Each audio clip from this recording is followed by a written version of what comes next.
Now we'll take a closer look at the contents inside the carrying case of the Zoomable weapon light. And there's the markings again. So this one just comes with one battery, and it's a single charger, 18650 again. I'm gonna unthread the back cap here and show you guys something that I really like on this. So I have quite a few different weapon lights, and none of my other ones have this ability. But if you take this 18650 out, you'll notice, I don't know if the camera's gonna pick that up, but you'll notice inside here is just a little plastic collar, little plastic sleeve.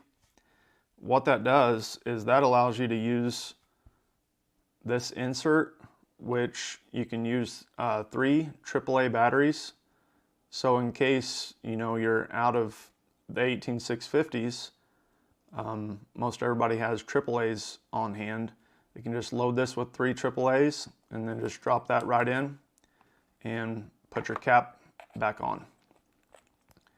So I thought that was a very handy little feature to have. So just like the other one, you have your pressure switch here.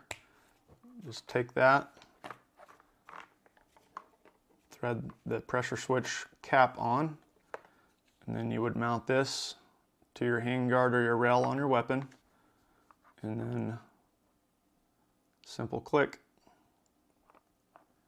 And once again, here is the mount for the light. This one only came with one mount, but this is my preferable mount anyway. And I'll throw this on the weapon here in just a second and show you how that looks. So both of these weapon lights are O-ring sealed right here.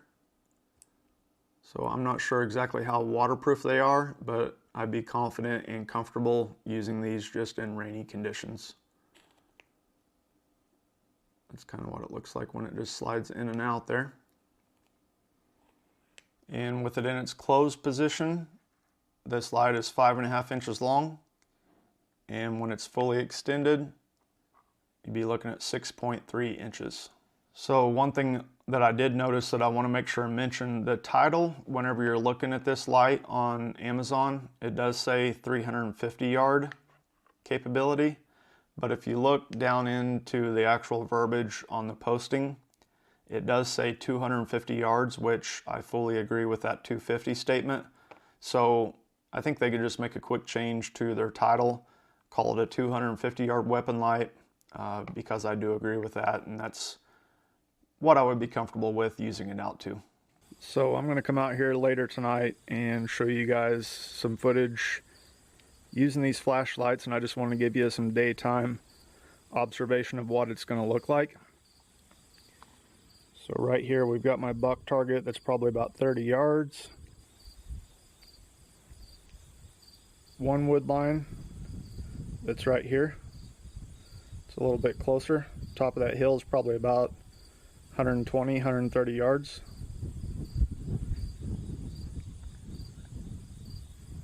And then straight back here is the far wood line. You can see that white right in there. That is a barn, and that wood line's about 295 yards. At night there's going to be a light on that barn, and you can pick it up much easier for reference.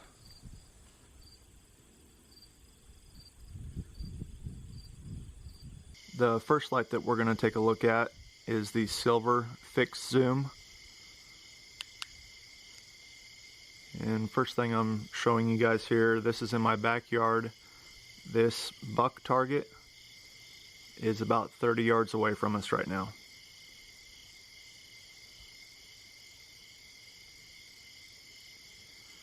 Go ahead and move out into the field. And this tree line right here, that tree line is probably about 100 yards away. And then if you can see this light right in there, that is a barn that is 295 yards away. Raise the camera up here.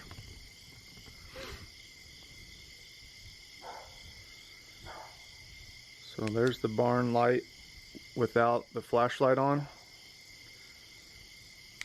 And turn it back on, you can see it lights up back there, but it does not light up the tree line. I have some other flashlights that will light up that tree line, but that is 295 yards and this one does not do that. But you can see here out to 100, maybe 120 yards. It does a very nice job. You can shine this whole part of the field right here. It's a little bit foggy out here. We've got a lot of rain lately, but 100 to 120 yards, very visible. And if there was an animal out there, hog or a coyote, whatever you're hunting, it's going to pick up the eyes very easily. And now we're going to do the same test with the Zoomable flashlight. Right now it's on its widest focal point. We'll call this just a flood zoom, and then we'll tighten the beam down. You can start to see that buck target right there at about 30 yards come into focus very nicely. A nice ring around it, slowly focusing in.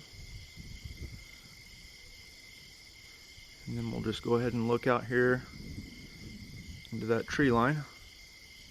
Still on a fairly wide beam right here. We'll go ahead and push it all the way in. You can see it almost makes like a square, which my other lights do that as well. But then it picks up that tree line perfectly. That would just pick up any predator's eyes extremely well. Within, I would say, 120 yards right there would be just fine.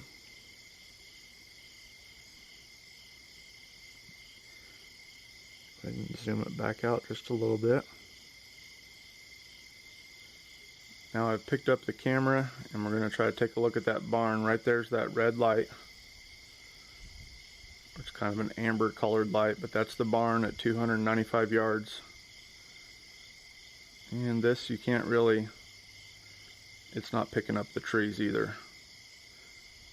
So I can't quite get 300 yards out of these lights, but I'd be confident in saying 250 to probably 265 is definitely going to pick up predator's eyes. I doubt you can make out exactly what animal you're viewing, but you're at least going to be able to get some reflection of the eyes. So I'm going to commit to saying these are both good at 250 to maybe 265 yards. Definitely able to pick up eyes, and then you can just follow them in closer to where you're setting. And then once you pick them up at that range, then just keep calling them in, get them closer to where you're setting at with your rifle, and that way you can make a good decision on what you're actually getting ready to take a shot at.